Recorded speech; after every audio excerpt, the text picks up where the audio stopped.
প্রথমে তোমাদের একটি ভিডিও দেখাবো, তারপরে ভিডিওটি সবচেয়ে ফানি কমেন্টগুলি পড়ে শোনাবো।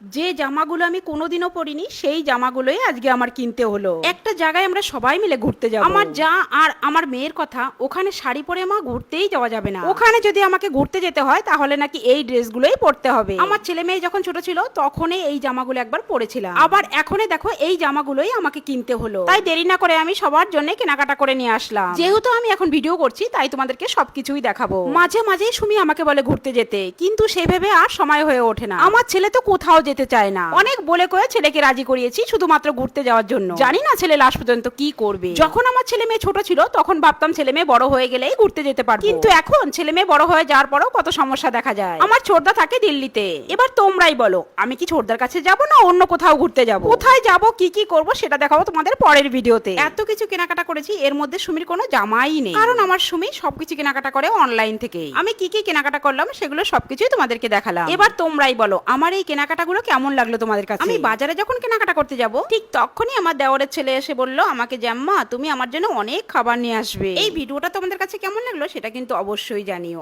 আর কোথায় ঘুরতে যাব সেটা কিন্তু জানাতে ভুলো না। चलिए शुरू करते हैं। আরে কাকিমা, তোমার তো বুড়ো বয়সে বিমরতি ধরেছে। कौन है ये लोग? कहां से आते हैं ये? কাকিমা, বুড়ো বয়সে না একটা জামা কাপড় কিনেছো? ছুটিয়ে লাল করে দেবো, নোংরামি বার করে দেবো।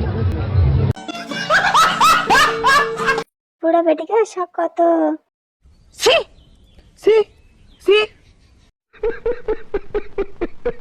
এত কথার ভিতরে এত সুর কেন বলো কাকিমা? জানি না।